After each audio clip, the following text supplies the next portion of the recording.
como eu comecei a despertar o interesse para ser um comediante, humorista, foi proveniente dos filmes do Oscarito. O Oscarito, naquela época, era o rei do humor, ainda hoje. Então, eu via os filmes do Oscarito, assim, 18 vezes o mesmo filme. O Carnaval no Fogo, Aviso aos Navegantes, aqui, todos os filmes dele. Eu falei, eu era adolescente, eu falei, gostaria de ser um comediante, uma pessoa tímida como eu. No interior, naquela época, não tinha televisão lá onde eu estava, só tinha rádio. Minha dicção é horrível, eu não poderia usar mais a mímica, aquele jeito do Oscarito. Bom, aquilo ficou contido em mim durante 10, 12 anos. E eu segui minha carreira, eu queria ser advogado. Eu estava no 5º ano de Direito, da Faculdade de Direito, quando inaugurou-se a TV Ceará.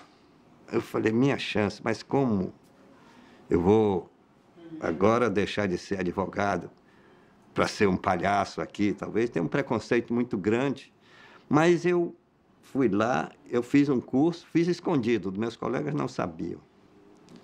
Nem ninguém sabia. Eu fiz o curso e fui aprovado como autor, redator e como comediante. E eu fiz o ensaio do programa da minha estreia sem ninguém saber, lá no Ceará, lá em Fortaleza. Quando eu entrei no ar, fazendo aquela mímica, aquela comicidade, os meus colegas olharam, porra, que merda é essa? Aquilo é o Renato? Aquilo está lá? Não acreditavam que era eu. Mas no segundo programa eu fiz tanto sucesso que eles perdoaram. Bom, assim, o cara é engraçado mesmo, ele pode ficar. Eu não me achava engraçado, na verdade. Eu era muito tímido, era muito contido. A minha sorte é que eu mesmo escrevia, eu era o autorredator, eu escrevia e atuava nos meus textos. Então, fui indo e foi tendo um sucesso muito grande e não tinha videotape naquela época, mas o boca a boca, assim, chegou até no Rio de Janeiro. Até um cara lá no Nordeste fazendo umas coisas diferentes, podia vir aqui para o Rio.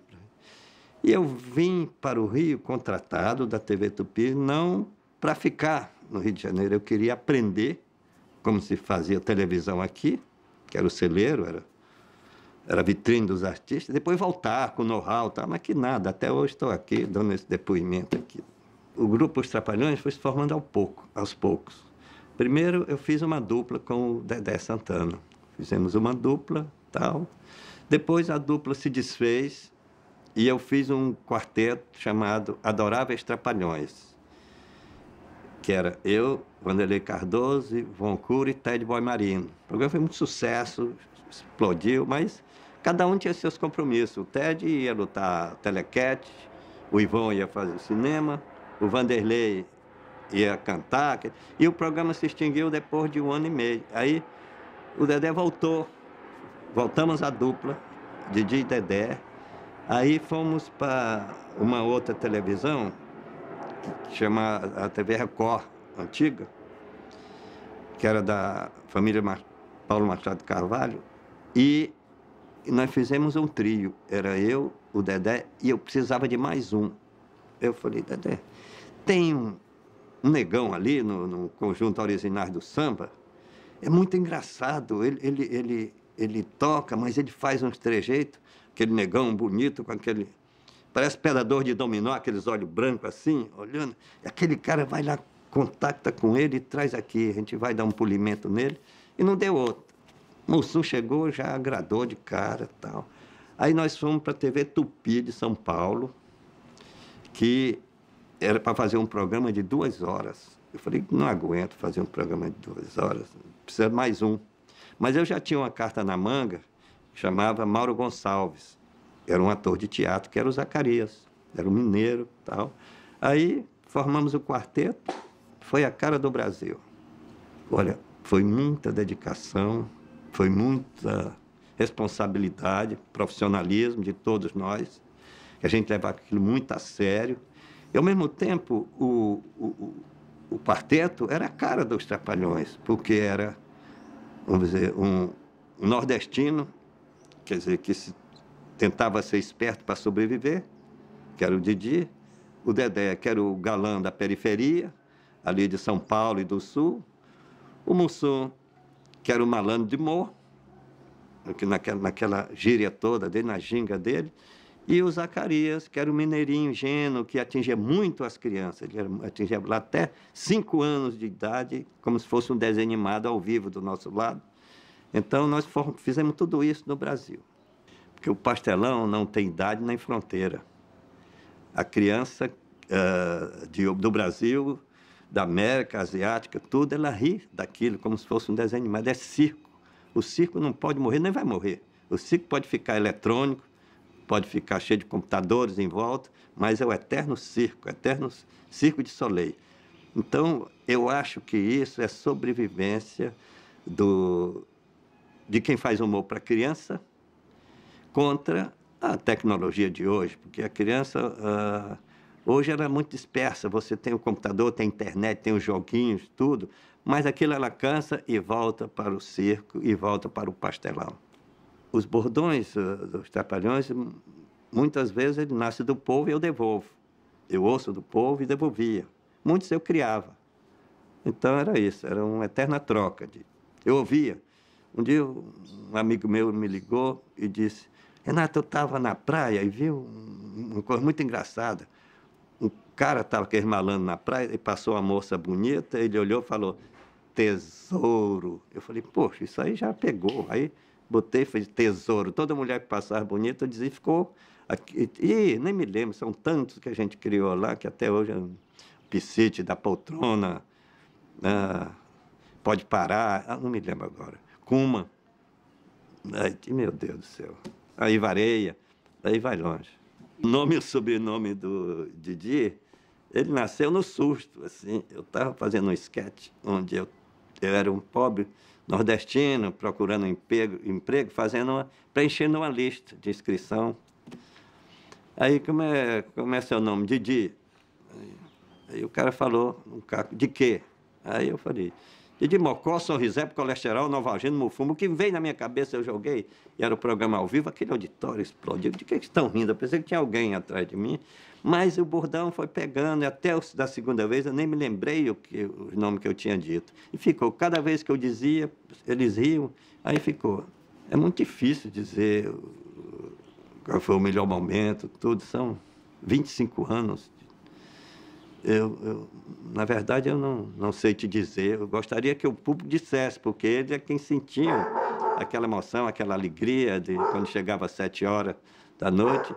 Até o som, é importante dizer isso, que não é difícil. As crianças estavam lá embaixo. Brincando, quando eles ouviam a música, subia todo mundo lá, aí ficava a rua vazia para assistir 7 horas os Trapalhões. Então, é um pouco disso aí que eu tenho que dizer. Olha, a gente gravava um programa de 1 hora num dia só. Hoje é 3 dias para gravar um programa. A gente tinha que chegar lá, deixar os problemas em casa desse dia. Não se pode resolver o problema que está com a gente hoje. Vamos deixar para amanhã. Amanhã, aqui, nós temos que desligar, tirar a tomada e ser criança, fazer humor, tudo isso. Agora, como terminava às 2 da manhã, mudava o equipamento e a gente ficava lá, a gente tinha que brincar para poder alegrar as pessoas que estavam nos bastidores ali, e começava a inventar coisas como o Zoom comigo, tal, umas coisas erradas, que hoje em dia eles chamam as pegadinhas, desculpe a nossa falha. Por exemplo, quando naquela época estava saindo aquela capanga, aquela moda de usar uma bolsa capanga aqui pendurada, todo mundo estava começando a usar. E o Dedé se enganou, em vez de comprar uma capanga, comprou uma bolsa de mulher. Parece aquela bolsa aqui e tal.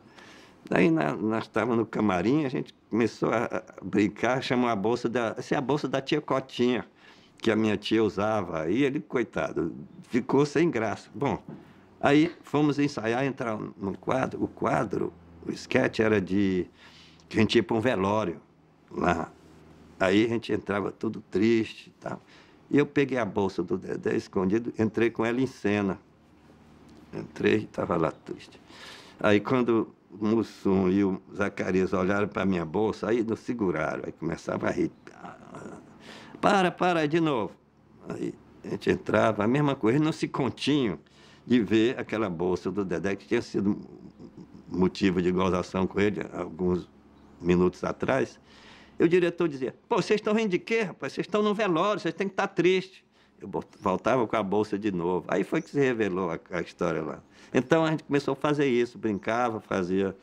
E naquela época era o Boni, era o diretor-geral, e a gente fazia esses deslizes das pessoas, dos atores, da gente, e botava no final. Chegamos até a fazer um programa especial só desses erros. E foi um dos maiores índices da Globo. O programa Os Trapalhões, eu acho que ele foi um marco na história do humor, porque ele já atravessou 2 gerações, né? Você vê, eu acho que ficou sendo uma história na televisão, e esses próprios DVD vai ser um pedaço da nossa história, que as crianças de ontem são vocês, adultos de hoje, que vão se beneficiar com isso. Na verdade, eu tentei ser tudo na vida. Piloto civil, farmacêutico, bancário. Me formei em advocacia e fui ser palhaço.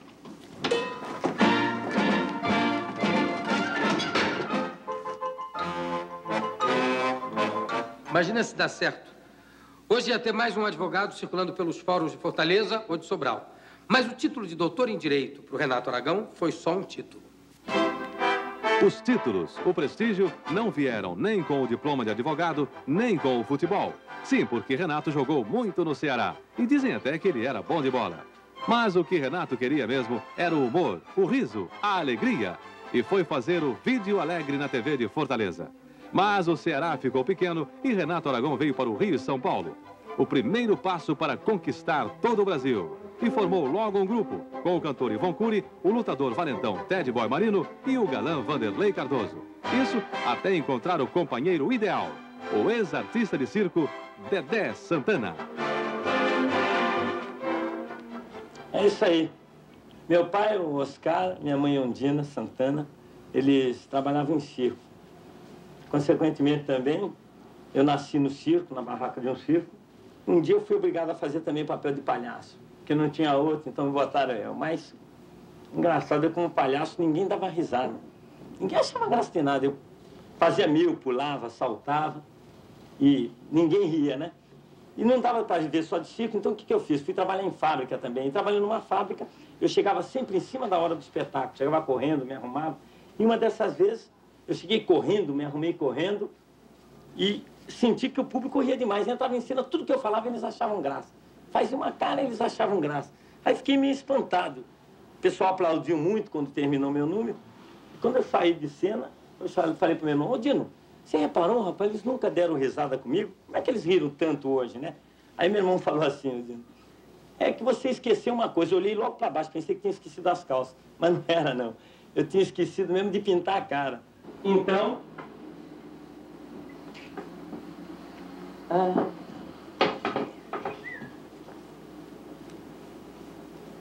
eu comecei como palhaço, me juntei com o Renato Aragão e continuo sendo palhaço. Imaginem só, no início da carreira, o nome artístico de Dedé era Tele Santana. E antes de ser um trapalhão, Dedé tentou trabalhar como ator de grandes dramas, um verdadeiro galã. O sucesso só começou quando ele foi para o teatro de revistas fazer os grandes shows da noite. E foi também num desses shows que veio o terceiro trapalhão. Eu sou cursado e diplomado em mecânica de precisão, ajustagem. Eu fui militar 8 anos, cabo, especializado datilógrafo.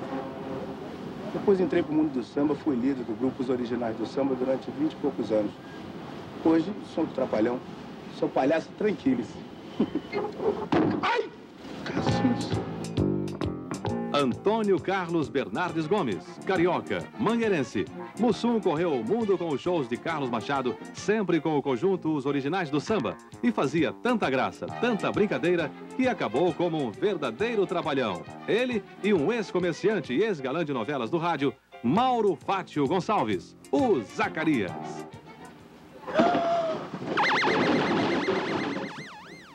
Às vezes o comércio é exaustivo, mas é gratificante. Sou neto e filho de comerciantes e fui balconista lá com meu pai.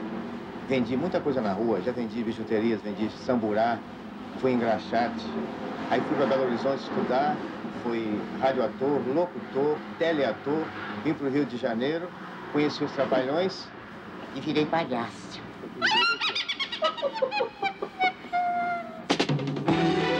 1976, os Trapalhões estreiam na Rede Globo. E estes são alguns dos melhores momentos do primeiro programa deles. Piscita, ela nem olha pra gente. Você acha que vai olhar? Vai dar confiança Olha, pra você? e aquela andando, olha? Qual? Eu gostei daquela que tem duas barriguinhas na frente, olha. Aonde, rapaz? Tem duas barriguinhas aqui na frente, olha. Isso, rapaz, a mulher tá de costa.